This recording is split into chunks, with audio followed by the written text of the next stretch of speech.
Hi everybody, this is Debbie Williams. I'm a grants management specialist for the FPAC Business Center.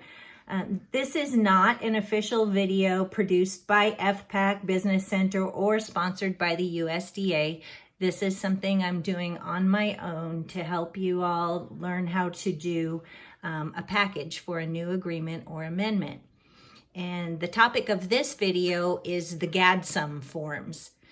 So some of you may not be familiar with the Business Center website and know how to access the forms. So first I'm going to show you that. This is the home site for FPAC, and where you're going to want to go is to the Business Center and down to Grants and Agreements Division. So you click on that and you go up here to submit a ticket.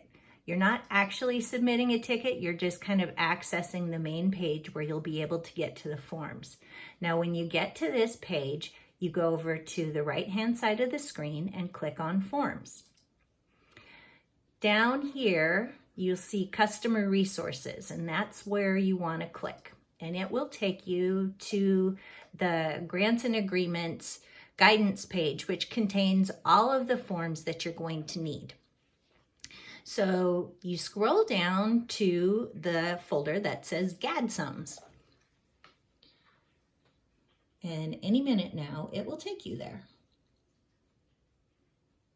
Okay, so this is what is available in GADSUMS.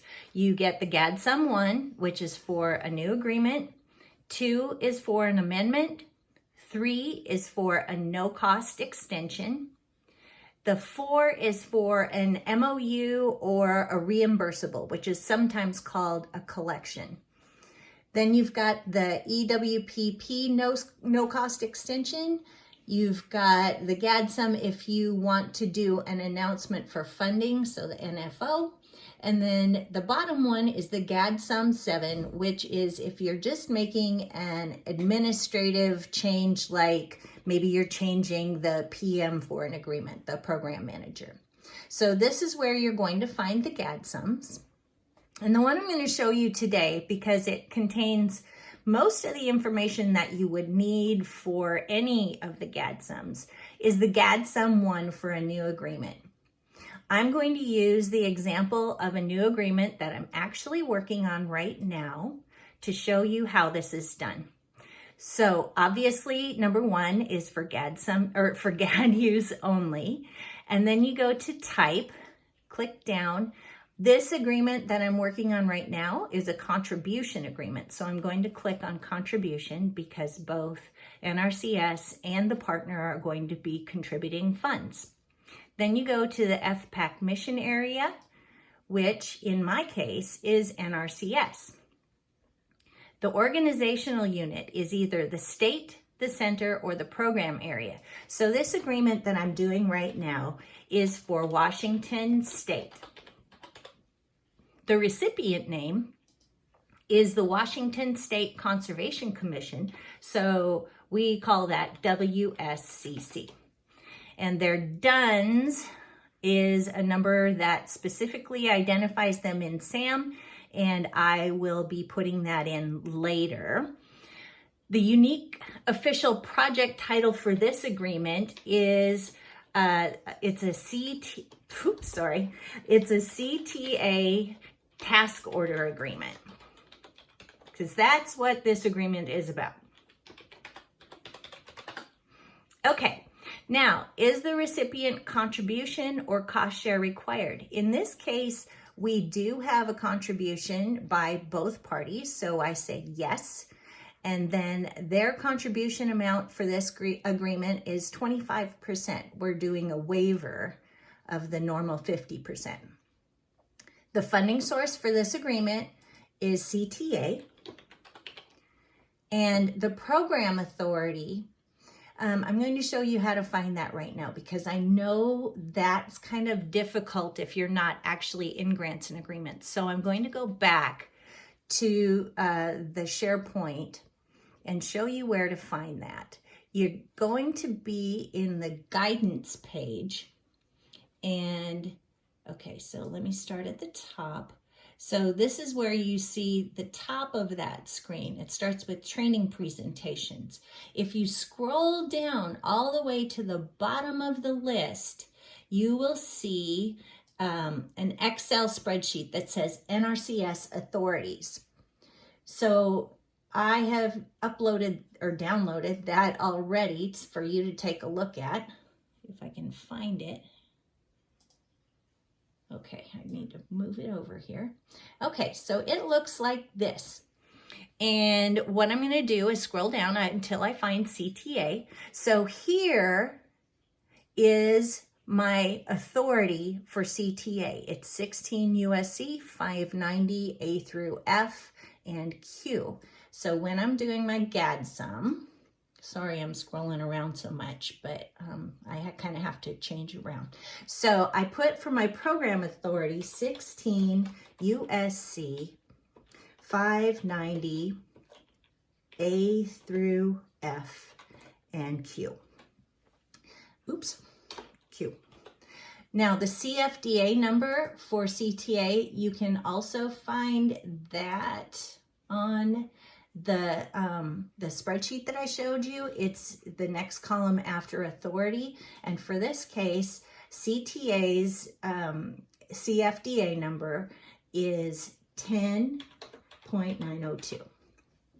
Okay, now federal amounts to be reimbursed or advanced. This is whether or not you pay them after they actually have incurred costs, or if you're going to give them the money before they incur the costs. So in this case, it's a reimbursable agreement, meaning we pay after they have expended funds, and the amount for this one is going to be $100,900. And there it is. The proposed fee, this is going to be a 5-year agreement. So we're planning to start on June 15th of 2020. And let's see, that would mean that we're going to end on June, oops, I better do the zeros, 06/14/2025. Well, I can't type today. Okay, now a brief description of the purpose. So this is to provide conservation, I'm sorry, I can't type, technical assistance for the, under the CTA program. Probably should have filled this out before, but I wanted you to be able to see what I'm doing. Okay, so now, is this agreement replacing a previous agreement for the same work? And in this case, the answer is yes. And the previous agreement number goes here. Let's see, 15003. And the expiration date is 06/30/2020.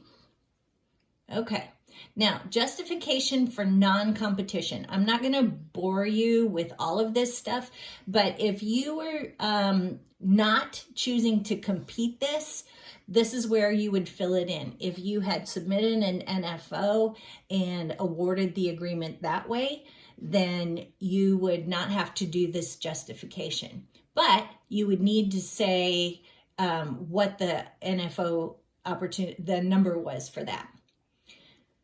So in this case, I have to justify this non-competition. And what I'm going to say for this is that a contribution agreement does not require competition. Okay, and then the determination, based on the above findings, it is hereby determined that the award is non-competitive. So that is the that's the justification for not competing this agreement. And you also have to fill in the drop-down So in this case, we're going to award to continue funding for work already started under a previous agreement because this is replacing a previous task order agreement. Okay, now I need to scroll down a little more. Now, the great thing about these GADSUMs is they're replacing multiple forms that we used to have to do. So it includes the statement of bona fide need, which we used to have a separate form for. The delegation of authority. For those of you who know what the CGA data call is, in NRCS anyway, we have the CGA process, which requires us to list all of the agreements that we anticipate putting funds into for the year. And once we submit all of that, we are now automatically granted delegation of authority rather than having to go through the whole process of getting it approved by GAD and then the RC's office, all of that stuff. We don't have to do that anymore. So this agreement, however, would not require a delegation of authority anyway because it's under $250,000. So I'm just going to put no because it doesn't require it. Okay, now financial verification. This agreement is a brand new agreement that's going to go into Easy Fed grants. So you'll notice in red down here, it says not required if Easy Fed grants funds pre-commitment is provided. We're going to be doing that, so that means that you don't have to fill all of this out. The only reason you might have to fill it out is if you have, in this case, an amendment or any kind of agreement that is not going to be in Easy Fed grants, you would fill this out to do the funding. Okay, so I'm going to scroll down. Now, if you had to fill out